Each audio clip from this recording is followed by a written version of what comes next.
Hi, I'm Howard Wong, co-creator of Dead to Us with Keith Groucho. You're listening to True North Country Comics Podcast.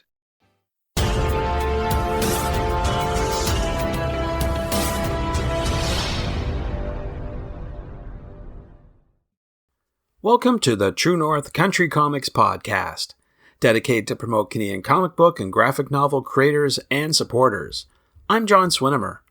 On this episode, I chat with Howard Wong about comic book creation and more, plus Toronto Comicon 2024. This podcast is available on Apple Podcasts, Google Podcasts, and YouTube. Please like and subscribe to that video channel. Toronto Comicon is a spectacular 3-day sci-fi, horror, anime, gaming, and comic book event in Canada that attracts thousands of people to come to the Metro Toronto Convention Centre. Based in Toronto, Ontario, Howard Wong, the Joe Shuster Award for Outstanding Canadian Comic Book Writer, nominated author and creative development specialist, works in animation, comic books, high-end collectible toys, video games, intellectual property, and creative content development. He's authored titles and contributed collective works that include After the Cape, Volume 1 and 2 for Image Comics, Iron Man Hong Kong Heroes No. 1 for Marvel Comics, Full Metal Ghost No. 1 for Bandai and 3-0, based on Kunio Okura's mecha design of Gundam, property where he was story developer, New Frontiers, The Many Worlds of George Takei for the New Press, Toronto Comics Volume 3 for Toronto Comics Anthology, True Patriot Volume 1 and 2 for Chapter House Comics, and most recently, he's collaborated with Josh Stafford and Robin Simon Ing for the Damn Cursed Children series. One of his current efforts is Dead to Us with Keith Groucho. So without further ado, here's my chat with Howard Wong about comic book creation and more, plus Toronto Comicon 2024. So Howard Wong, thank you very much for taking time to chat with me. Thank you for the invite. I was always happy to talk to you and chat about things. Yeah, we haven't spoken in a long time. Gosh, I forget the last time we chatted. It might have been even TCAF or something. I forget now, but it's been a while. I believe it was TCAF. I'm not sure if it was before. Sounds terrible. Before, Yep. It's like that time sync for everybody. Before or after before Thanos. COVID. Yes, that's what I. Yeah, exactly. But I think it's right before, like 2019, maybe right before COVID hit, and then the world took a pause. I guess would be the nicest way of saying it. But right. Well, here we are now. We're talking now. That's the main thing. That's cool. And you're going to be doing something at Toronto Comicon. So we'll get to that in a bit. But I would like to know right off the bat, before we get started, what are you reading today? What's on your bedside reading table? My bedside reading table right now is a to-read pile, to be frank. Oh, my. I'm not going to lie. But one of the sets that I'm trying to get to quickly is Dead Romans by the fantastic Canadian team, actually. I just realized that. Very interesting. Yep. With Fred Kennedy and company. Pretty far to names now. Everybody might have to help me out with there. Full disclosure, I was gardening at my parents' garden and stuff Tuesday and today. So might be a little sunstroke, which is kind of a weird thing to say. I know, everybody laughs. Still in winter time, yeah. How do we get sunstroke in winter? That's too funny. I know, but it was like 20 degrees today. Yeah. But because they didn't touch their yard forever, so oh my. I was literally doing the high school exercise but I'm not at a high school age, so very painful now. I'm sure they appreciate it. Yeah. I hope so. Yeah. It was a nice time. My dad enjoyed watching me and doing what you remember doing to me when I was younger back then, telling me you missed a spot. Oh, no. No, it's okay. That spot can be there. No one's going to notice it. Well, it's nice to be able to use your hands with doing work. That's for sure. Doing something that's physical. There's always a nice thing to get away from the desk, for sure. It is. Yeah. So I might forget names for friends who have created amazing comic books. Do pick up Dead Romans. Still out there now with multiple covers, actually. So yeah. That's one thing. The other thing, it's going to sound strange. I'm going to say, throw out my own book with Josh Stafford and Robin Ing, Damn Cursed Children. The reason why is because we're working on the second volume right now. So it sounds weird, but I technically read my own stuff to remind myself about certain things. Sure. And sometimes when you have those meetings like didn't we do this? Wait. We all, you can literally hear pages flip in the Zoom or the call. And it's hilarious because it's like, shouldn't we know this? No. Sometimes you forget because now you're bleeding in and out stories, ideas, and stuff like that. Because it's a lot of stories that ideas that we put on the wayside, and then like we should use this for the second volume, but then you think you might have used it for the first one. Right. There we go. There so you that go. happens. So that's one other thing. The weird part is I'm grabbing a lot of old things because I was teaching some courses and workshops not too long ago to from kids to adults. So it was like kind of funny bringing my own collection to class to show people what I was talking about because I would mention something and people would be like, "What is that?" I'll bring it in. You can't keep it, but I'll bring it in. So I've been rereading Flight from at that time it was published through Image, which is an amazing anthology, Flight Volume 1 and 2, and also Superman. Oh shoot, Superman: Secret Identities, which is one of the, I would personally say, the best Superman non-Superman story. I'm not going to ruin it for anyone.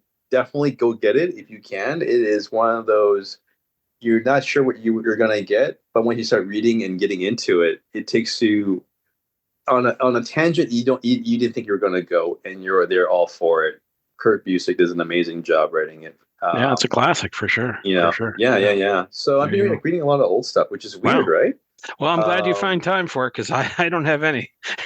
Well, it was, as I said, it was because of I was doing a lot of comic book creative workshops for like beginners, intro ones here and there. And when you start referencing, and because I'm a little older, referencing old things, people sort of glance over and look at you like, "What are you talking about?" So I bring things in that, no offense, some libraries may not have it because they are a little older. To go, this is what I meant by this. This is what I mean by how you can use the gutter, for the page layout for certain things. So me bringing out these old things made me reread these old things. Right. I guess it feels weird to say old. I should say, but it took honestly anything you have in your collection technically are timeless, right? The opus was when I talked about Watchmen in class for the adults. It's like, what do you mean that grid? I'm like, okay, I'll bring my copy, and they're like flipping through why is every page like, yeah, it was purposely done. Why? It's like, I'm not going to tell you. I want you to look that up yourself because that's a great rabbit hole. And if we start talking about it here, this workshop's going to be just that. Right. There you go. Yeah, it was this weird, like, because I'll be frank, like most people, when you have a collection that you don't have a bookshelf for, it ends up in your basement. So I was literally in my basement grabbing things. I'm like, yeah, I have this. The kids should read this. Oh, I have this too. The kids, it's like these things I forgot I had, but I know, but in the back of my head, I know I have them because I read them. So it's been one of those weirdness of telling my kids to read certain things. Like I was in the basement, like, you read these things. I need this to bring this to class, and then they can read it afterwards because now they're older and stuff. So it's been this wonderful journey for them going through things like one of the last things one of my eldest read, she's like about 18 now, was Red Sun. It's like, this is great. I'm like, it is. You can read this now and get it, understand the the complexity, all the nuances. It's like I can nerd out now. There you go. Whole other level. That's a really neat thing. Yeah. But I'm hoping to read more new things for sure. And I said this is a weird reason for me to read old things. So, but I'm there for it. And be frank, my breaks on Tuesday and Wednesday from the weeding and taking down bushes and whatnot were literally flipping through books that I own. There you go. Folks, right? Nice. Yeah. Good to hear. So we're talking today because you're going to be tabling at Toronto Comicon 2024. So I wanted to know, what is it about conventions that you like the most? Wow, that's a great question. I'm a fan first, always, and I love seeing what comic book creators bring, both indie creators, new creators, and then ones I've been following forever. I like to see what they're bringing, and also the engagement really is talking to people. As much as I love reading comics and seeing art that people post on social media that you can follow and look at, it's just having that. Maybe it might even be a few minutes an exchange with somebody, and that's one of the golden things I found being at conventions, being physically at conventions. That is one. the second thing I would say is the energy. It's a whole shift there. Most people who don't realize this, comic books are created by a team. Yes, a lot of them don't see each other physically, and I mean most of us make them at home, away from everyone. So it's very isolated. Though you're working on a team, as a team. So there, if you have an idea and you ask, person A next to you when you're tabling, what do you think of this? You'll have a whole avenue of ideas spawn from there that you probably wouldn't be able to get if you're working alone at home talking to yourself, in your head. Don't talk to yourself out loud. That's kind of weird. So you have that energy as well. And I'll say the third thing is the accidental meetings you get, when you go, like when you're walking around, be it in the green room or what have you, and you bump into people you haven't seen forever, or maybe you have seen, and they ask you to go for a lunch, and you end up meeting other folks that you would never ever in your lifetime meet, and it changes it changes the tangent of what you're planning to do with your next few years. Sometimes and it's amazing, and that happened. Like even with Dan Chris Children, when I was pitching it back when it was done, a lot of publishers loved it, editors loved it, can't publish it because, not because it's bad. It didn't fit within their publishing plan, and I understood that. So it was actually Keith Groucho who like tapped me on the shoulder at like a dinner after one of the conventions. Said, "You got to meet some people right now." And like, I just got my burger and I waited for an hour. I don't really feel like talking to anyone, but Right. but sure, because it's you, I'm going to put my burger down, not even take a bite out of it, and go. And that's how I met the folks at Sourceport Press, and got that. Basically, that's where it started. Mm-hmm. So had I not gone there for dinner and waited, an extreme long time for food, I probably would not have Dan Chris Children published through a publisher. Like Well, there you go. that's what happens, and that's one of the magical things. So all those things mixing together into the thing that we call a convention is definitely the things I love, right? But at the end of the day, we realize whatever I'm saying, everything. It's about the people. Right. The connections and exchanges is what I love most about the conventions. Sure. Yeah, now, you just mentioned a great memory from a convention festival moment. Do you have any other favorite memories that stand out to you?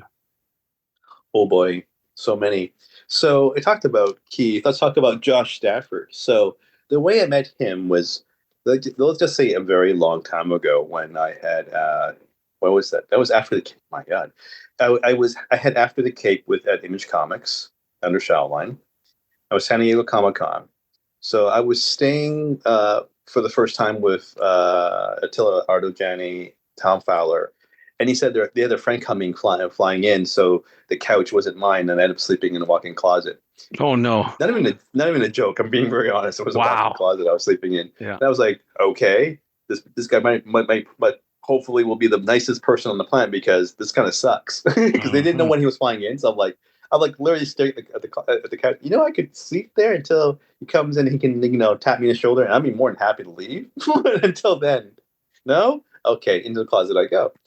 So Josh shows up, giant backpack, very nerd backpack, and he's, introducing himself. When he asked, who I was, I mentioned my name.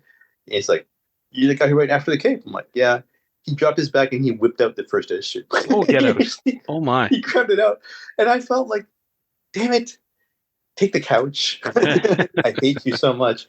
Oh. So I wanted to have lunch with him, to talk to him, to get to know him. And so I set up a time and date during the convention that I'm like, I believe I have time off from the image table, to have lunch. And then things shift. Like at any convention, like if that magnitude, is thing time your time shifts. So I didn't have time off for lunch. So I felt guilty. I left Josh hanging, on the floor, on the con floor, not knowing what to do. An hour and a half goes by. He swings by the table, and I felt like a jerk, and I was apologizing like you wouldn't believe. And he hands me an art book by Simon Beasley, and all he says, like, "Open it." I'm like, okay, I open it, and it inscribed inside the book, in the art book, said, "F you, Howard." Love, Simon Beasley. Oh my! Wow! And I'm like, wait, what? What is going on? What? Why? What? And then Josh told me the magical story where, as he was waiting for me, two people walked by him, and because he was talking to Simon Beasley for a while, and he wanted to go for a smoke, but since he didn't smoke, it's like I don't smoke, but I can join you and hang out with you.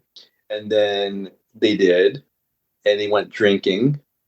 This is the afternoon, by the way. So they Oh went my. drinking together for a long time, and other people showed up. I won't say who because it's sort of like it makes me sad. Like you could have called me, but you Mm. didn't. But I deserve that. I did deserve that you didn't call me. So he had this amazing experience for outside the convention, San Diego Comic Con, drinking with folks. Wow. And then he came back with that book for me. I'm like, "Are you magic?" No, absolutely not, because that was the most amazing time in my life. Today at San Diego Comic Con, I was like, "Yeah, what the heck?" Yeah, you Um, can't beat that. That's for sure. no, it was hilarious. So for me, I finally made my way to see Simon Beasley as well as Kevin Eastman. I saw Kevin Eastman first. Talk to him about, and like everybody else, I won't lie, nerd about TMNT, what it meant to me. And then when I asked, when is Simon Beasley showing up? It's like supposed to be at this time, and I was like way past that time he mentioned. It was like, okay, that's all right. I just wanted to honestly talk to him and thank him for taking care of Josh. So Simon Beasley shows up, and he's like, "Do you want a sketch?" I'm like, "Sure." He takes my sketchbook out of my hand, so I was like, "Sure, I'll get one now. Why not?" And he's like, "What do you want?" I'm like, I guess Lobo would be kind of cool." It's like, okay. He starts drawing it without looking at it, Oh and wow. who's it to? I'm like, Howard. I'm the Howard that Josh talked about probably yesterday. He looked at me. He's like, "F you," he's like, No, "Oh, no. fuck, F you, Howard." I'm like, "Yeah, I deserve. I know, I deserve that. Oh my. Thanks for the book." It's like, "Yeah, you don't deserve that book. But thanks for the sketch." And That's I walked something. away.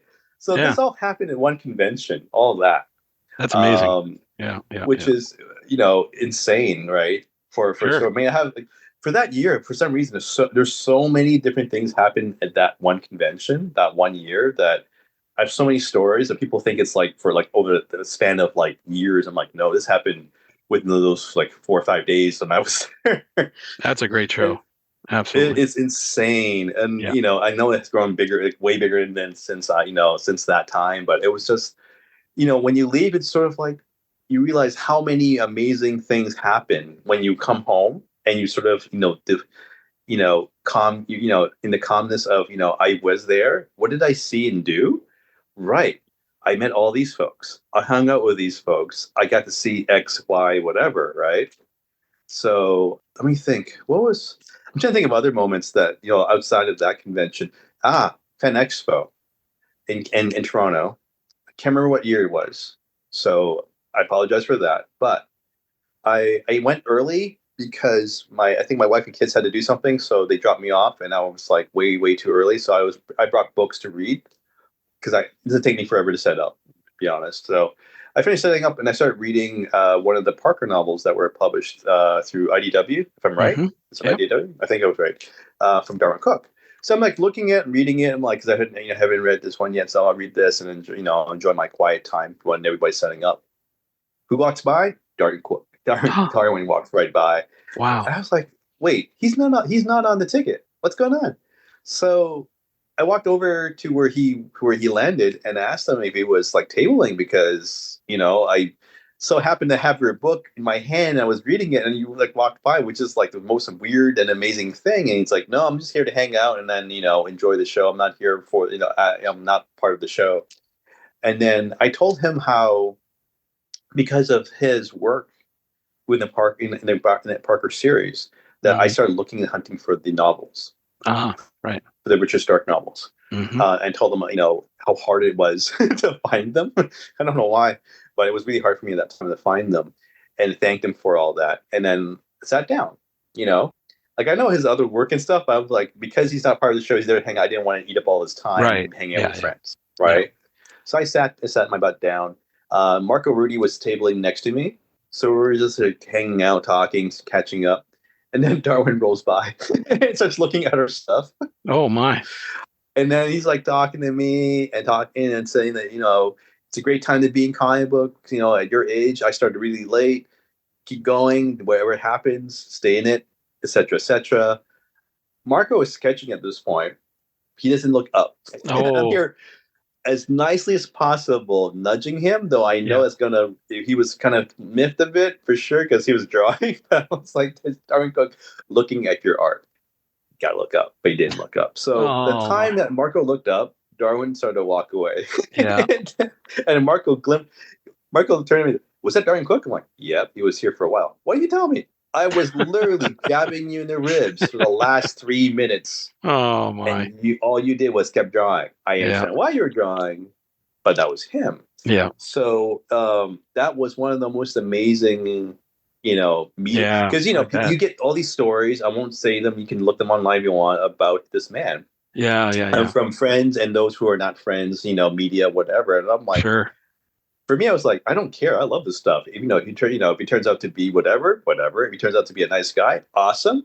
Hmm. But I want to have, this opportunity to share, I just want to really thank him for exposing Right. me to dark, right, and Yeah. then Yeah. go Yeah. on this other journey. Sure. So That's really cool.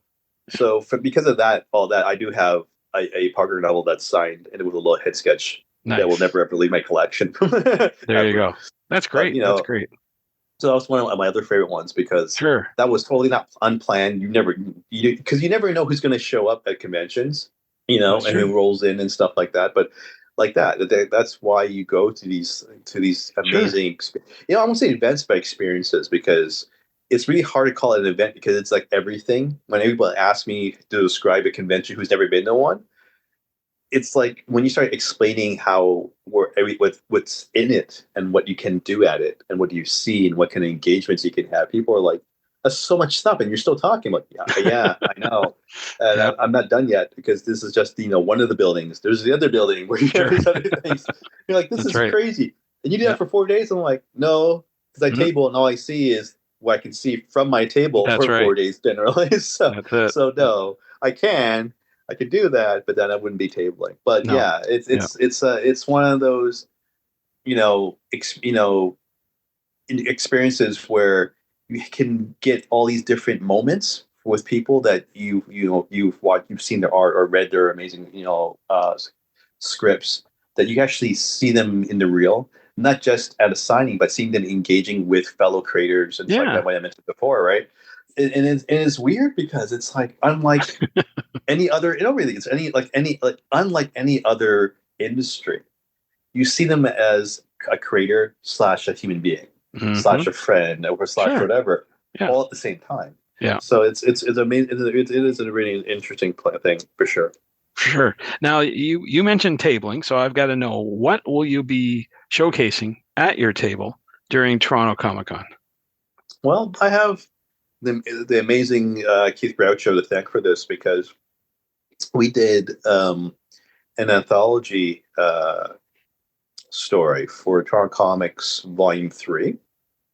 If anyone who hasn't read any of the Toronto Comics anthologies, you should pick them up. They're amazing, and they're done by Canadians. And guess what the theme is about? So, and it's by every kind of creator. Those who are brand new to those who've been in the industry for a while, and so forth. So you have the whole gambit. So I did this story with Keith called Snowblind, which was done in black and white, about a post-apocalyptic Toronto. And it sounds funny. We always talked about the warm weather we've been having, and I'm going to jinx it. Tomorrow's going to be like a blizzard, but it was basically, what if Toronto had such a crazy fallout that we had forever winter, and how what would happen after that? And that was the seed for the idea for the story. So we did that, and we always loved that world and always wanted to go back to it. What people don't realize was that it was published at Toronto Comics Volume 3, but black and white. But Keith and I had plans for it, so Keith actually did it on color, full color back then. No one's ever seen it, but besides him and myself. So Keith mentioned that why don't we like just do it ourselves and self-publish it in full color, and then also give behind the scenes content as well. So as we talked about it, it became real because one, Toronto Comic Con was around the corner for one, but it became real because when I was revisiting the pages and then seeing how the size difference, because Toronto Comics, their size is more of a manga size, Right. and then we're self publishing it on the full regular North American comic book size. So because of that real estate and space, I end up not just relettering it. I actually added a new dialogue and then changed some dialogue because now I have this extra. It sounds terrible as a writer and people's art, but I have extra space to elaborate story and the voices of the different characters. So I ended up doing that, I think the funny thing was seeing the evolution of everything from my writing to lettering, and even Keeves is like, we can change this and that. And I'm like, we have to stop at one point because we got to hit this to the printers before we can't do it. But it was just seeing the time difference and the level of understanding of how to make a comic book from back then to now, and the speed that we're working at, because we didn't plan this a year ahead.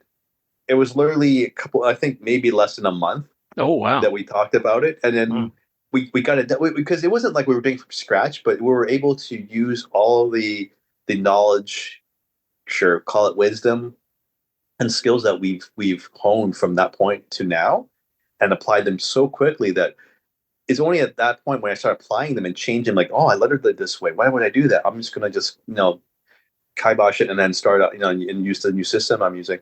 And it was only that moment where I realized, how far we both have come from in our process, because you don't notice it. It's only when you revisit something that you've done, whatever. It doesn't matter how recent it was. Maybe it could be a year, 3, 5, whatever. However you go, how far you go back. Once you revisit it with what you know now, you see how far you've come. And there's only that moment where I realized that, and I was just staring at one of the pages I was lettering, and then realizing I lettered this in less than X time versus the day it took me back then. Wow. Okay, this is interesting. Technology changed, sure, but still, like the concept and the flow of things, I don't have to overthink it. I just do it, which is amazing. But it is an amazing story. So anyone who have read it in the original format, they're going to get more stuff from this version of it. It is a Redux version, so as I mentioned, you're going to have more dialogue, so you get a better scope on the voices of the characters. It's in full color. You're going to get a cover that no one's ever seen before, as well as behind the scenes artwork from and development, character development from Keith. And I did a little write up explaining what we did, what the thesis of the idea of the story, and not necessarily where we were planning to go with it, because we still have a desire to revisit this world, because it's one of those, it was kind of a weird concept of, can we make Toronto like cool and dangerous and scary, blah blah blah, because when you mention Toronto, no one thinks of it as a horrible, scary city for a great story that could happen. But so we tried, and I think we did an amazing job back then. It still holds today because we read it, even in the original format, original dialogue, and we thought, yeah, we can actually build off this really easily because the idea is still solid enough for that. So that's one of the things that I'm bringing. The other thing is I do have not a lot, a few sets of Gavin Chris Jordan left in a single issues, which is really hard to find because I think it's sold out. Because honestly I've been searching for some copies of issue 1 because I found some sets of issues 2 to 5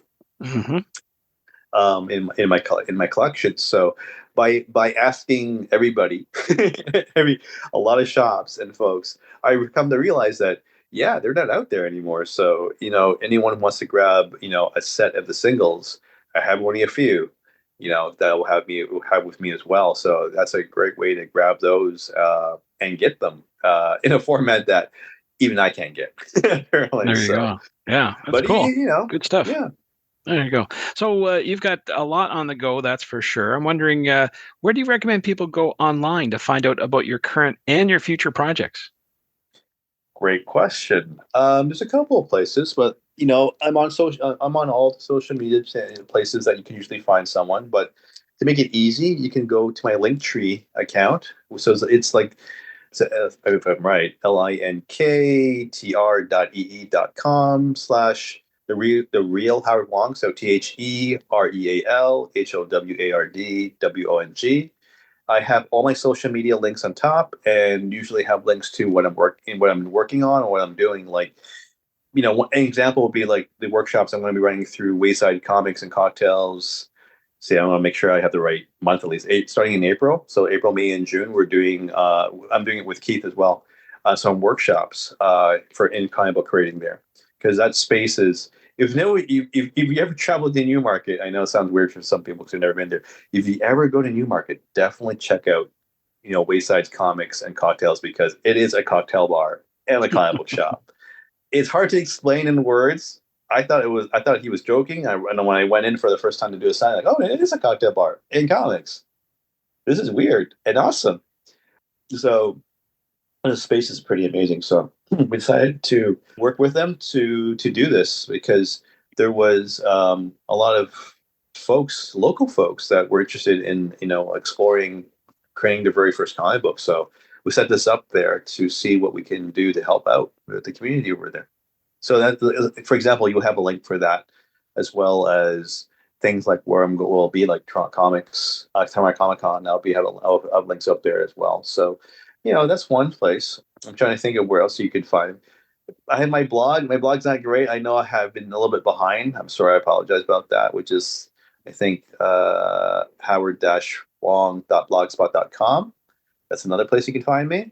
And I'm mainly on Instagram for the last little while, which is kind of interesting. If you want to follow me there, it's at the real Howard Wong. Again, there's links from the link in bio to all the things I just mentioned as well. So I think that would be a solid way to find me. Thanks to Howard for the chat. You can discover more about Howard online at therealhowardwong.blogspot.com and on Instagram at therealhowardwong. And thanks to you for listening to the True North Country Comics podcast. If you haven't done so already, please subscribe to and like this podcast on Apple Podcasts. Remember to check out the TrueNorthCountryComics.com website and check out True North Country Comics on YouTube. Please like and subscribe to that video channel and hit the notification button. You can follow along at True North Country Comics on most social media sites. And you can send any and all feedback to John at TrueNorthCountryComics.com. Thanks for listening, and come back soon for another episode. Bye for now. True North Country Comics Podcast is copyright True North Country Comics, copyright 2024.